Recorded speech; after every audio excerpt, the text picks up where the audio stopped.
Hey guys, welcome back to Feeling is Healing. Today I'm talking about journaling and anxiety, specifically 3 different journaling techniques that help me manage my anxiety and just feel my best. Personally, I use journaling pretty much every day.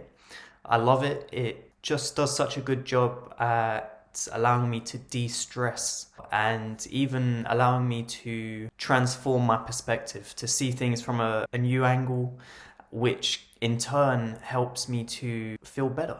Journaling can be very effective because it can help us to understand how we actually feel and why it is that we're feeling this way. That can be a really big benefit because once we know how we feel and why we're feeling that way, we can begin to work on changing that outlook, changing that perspective, or addressing those things that are maybe causing us anxiety or causing us to feel down. It can just help us to get more clarity. One journaling technique I use when I'm feeling specifically anxious about a situation or a person are the 4 questions by Byron Katie. These 4 questions are: is it true? Can I be absolutely certain that this is true? How do I react when I believe this thought or belief? And how would you be without this thought or belief? And from there, the next step is to figure out a turnaround, to figure out a statement or perspective that will be in contrary to what is causing the thought that is causing you anxiety. And from there, you look for 3 pieces of evidence that reinforce this new outlook or new thought that you want to create. I love this style of journaling and these 4 questions because they really help me to see clearer the impact that this thought is having on me. And not just that, it's the impact it could be having on me, but if it involves someone else, the impact it's having on them. This style of journaling shows clearly the danger of our thoughts, of certain thoughts and certain beliefs. And it shows how we can begin to create this loop, this cycle, and how our thoughts begin to create our reality based on our fears. But the beauty of these questions as well, from the other side, is that these questions prompt you to imagine a reality without thinking this thought, without believing this belief. It allows you to envisage it, which makes it that much easier to create that in reality. It inspires you to want to do that. And as you use these questions more, you'll find that you become better at noticing how your mind creates distortions, how certain thoughts are simply a product of these distorted thought patterns that we have. We become better at noticing our mind's tendency to create a distortion or a distorted perception of reality. A distortion which only serves to cause us more pain and more anxiety. The great thing is, once you are better able to see that and notice that, we can begin to start to think and start to believe the opposite. Another really effective way of addressing not just anxiety, but general stress or feeling down, depression, is a self-compassion letter. This is an exercise I got from reading the book Self-Compassion by Kristen Neff, which I would definitely recommend reading. The exercise is that you write yourself a letter.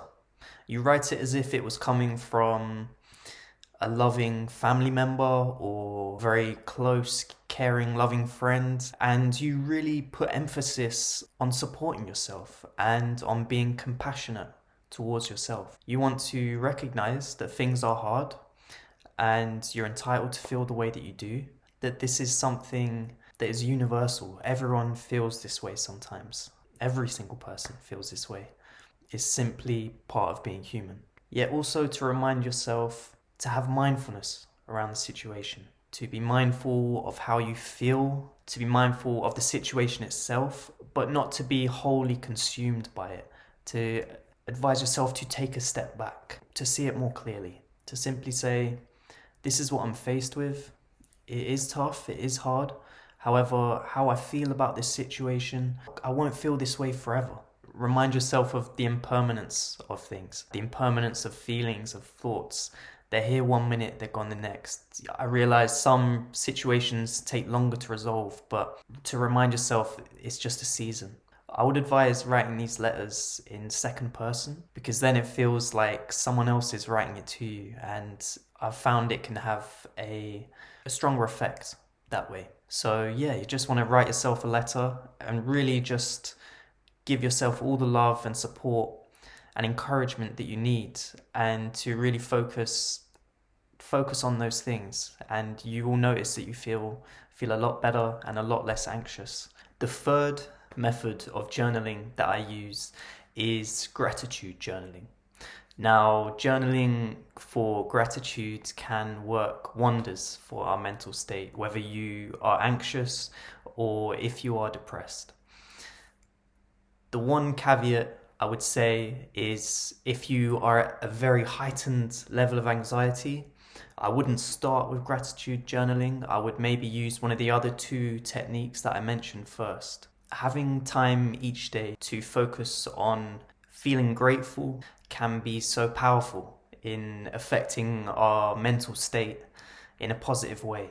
The way I do it is to write down just one thing that I'm grateful for. For example, one thing I could write I'm grateful for is the relationship I have with my mom.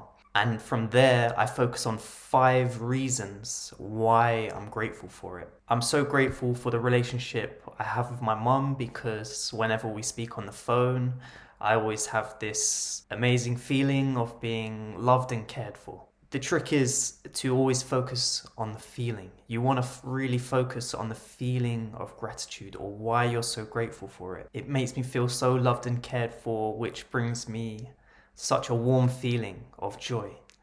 You really want to dig into it, into the gratitude, into the positive feelings that it creates and why you're grateful for it. Finding ways to incorporate more gratitude into your life can really make such a difference in taking us even a slight inclination, a few degrees away from pain or away from fear, anxiety.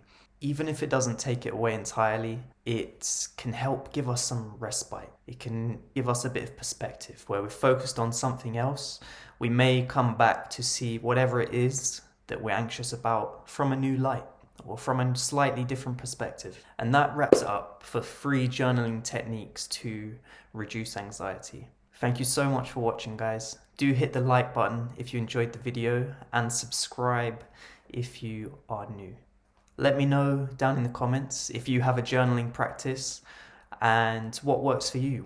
How does it affect you? Does it make you feel better or not? I'm curious to know. And thanks again, guys. Take care. Have a good one. All right, bye.